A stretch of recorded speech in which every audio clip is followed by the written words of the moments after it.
आपकी तबीयत बहुत ख़राब है, तो कहीं किसी ने लिख दिया कि खान सर नहीं रहे।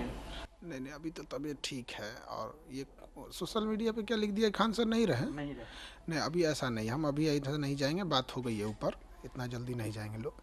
और थोड़ा सा बीपी फ्लक्चुएशन का बहुत ज़्यादा इशू था, 170-80 चला गया था। तो हमें लगा कि अब ये सीरियस इशू है, तो एडमिट होना पड़ा वहाँ पे। अब तो हम डिस्चार्ज भी हो गए थे। अब ठीक है।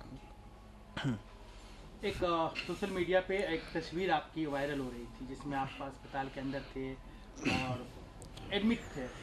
उसके बाद कई तरह के सवाल उठने लगे कि खान सर गए वहाँ पे, फिर इसके बाद अस्पताल चले गए, क्या इनको चोट लगी, क्या पुलिस ने इनकी नहीं पिटाई नहीं की? नहीं, पुलिस ने किसी भी तरह का दुर्व्यवहार नहीं किया।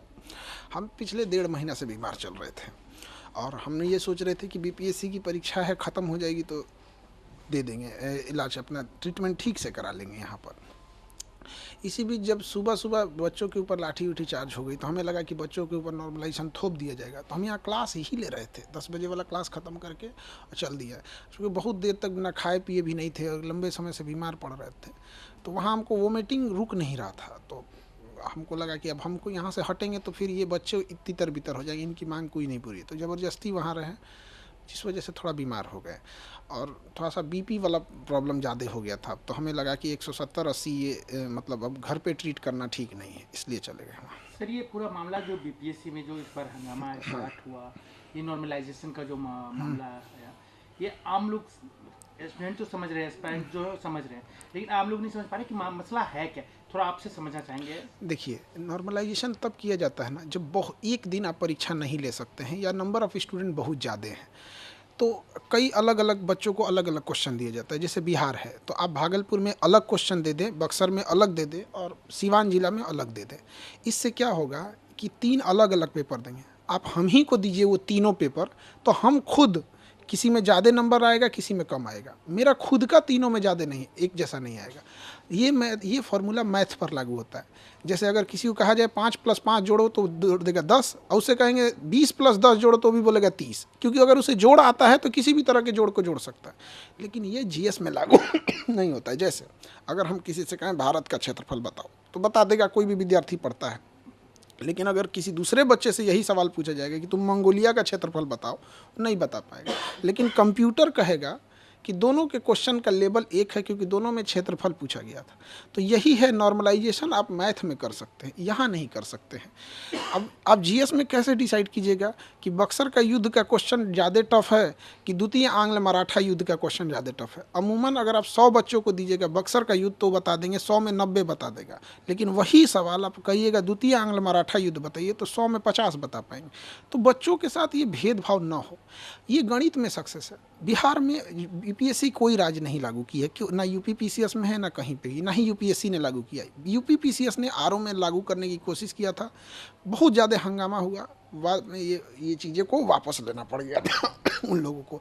तो आयोग को भी समझना चाहिए, जब यूपी में नहीं हुआ तो यहाँ क्यों लागू कर रहे हैं। दूसरा, केवल 4.25 लाख बच्चे फॉर्म भरे थे, तो भी कोई औचित्य नहीं बनता है। एक होता है कि आपके पास 1 करोड़ बच्चे फॉर्म भर दिए, आप एक दिन नहीं ले सकते हैं। जैसे रेलवे में नॉर्मलाइजेशन करने का एक ही कारण है कि उनके पास नंबर ऑफ़ स्टूडेंट ज़्यादा है, बस यही।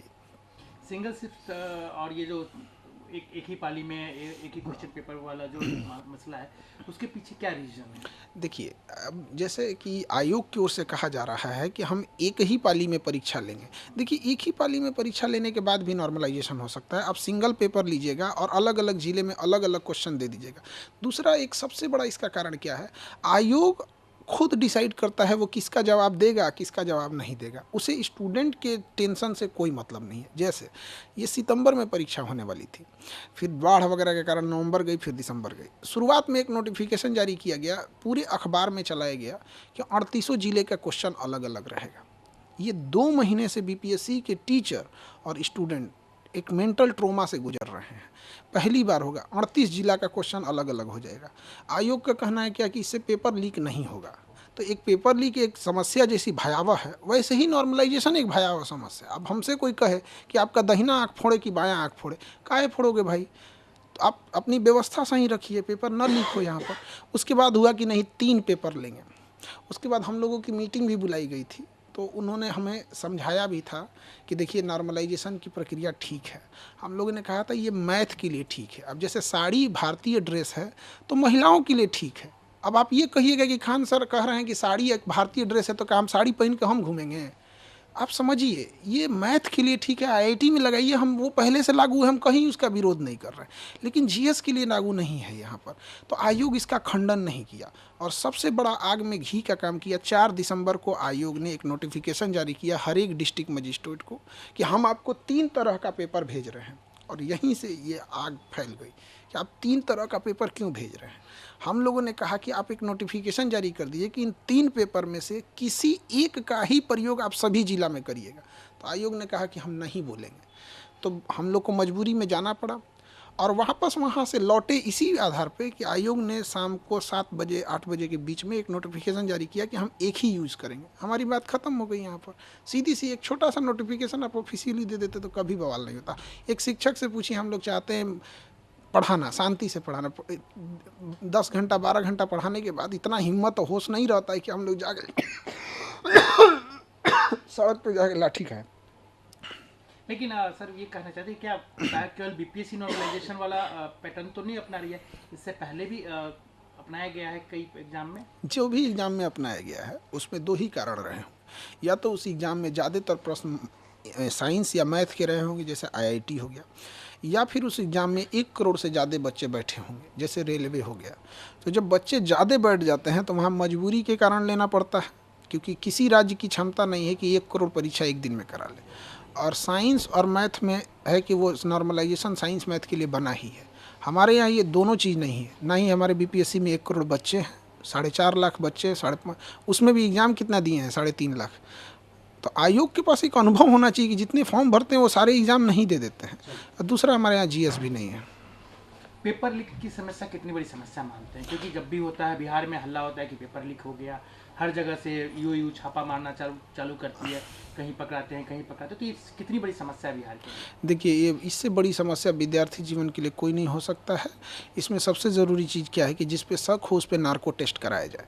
क्योंकि कई बार ऐसा क्या होता है ना कि कोई व्यक्ति खुद नहीं इन्वॉल्व होता है, लेकिन जब उसको पता होता है कि यह व्यक्ति पेपर लीक करा रहा है तो वहाँ आँख बंद कर लेता है।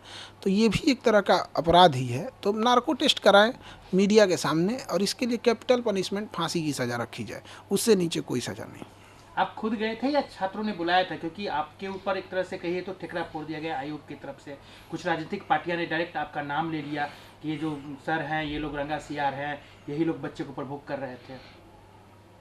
नहीं, ऐसा तो किसी ने, मतलब आप एक बार दोबारा सवाल पूछेंगे, हमको सुन नहीं पाए। हमने हमारे ही एजेंसी पे बाइट मिला था बिहार के बीजेपी के उप मुख्यमंत्री। अच्छा, उन्होंने इनका कहा था कि रंग आपके बारे में, एक और सर के बारे में, कि ये लोग जो है कि शब्द मतलब उनका कहना था कि मतलब थोड़ा सा प्रवोक कर रहे हैं यहाँ पर। ऐसा कोई प्रवोक वगैरह हम लोग नहीं कर रहे हैं, मजबूरी थी हम लोग की। हम लोग कोई प्रवोक नहीं किए। आप गर्दनी बाग में जो बच्चे प्रोटेस्ट किए थे, आप पूछिए पुलिस से कि एक गमला भी तोड़ा है बच्चों ने, एक गमला भी तोड़ा होगा तो हम बच्चों की जिम्मेदारी ले लेते। उन्होंने कुछ नहीं किया यहाँ पे। तो हम लोग ने कोई भी प्रवोक नहीं किया था इस तरह का। दूसरी चीज़ क्या है कि हम लोग वापस क्यों आए थे, एक छोटा सा नोटिफिकेशन के लिए। अगर आयोग लिबरल रहता, हठधर्मिता नहीं दिखाता, तो हम लोग वापस आ जाते। बिना मतलब के पुलिस को भी इंटरफेयर करना पड़ा। पुलिस का ये सब काम थोड़ी है कि कोई तांडव करे बीच में पुलिस आ जाती है।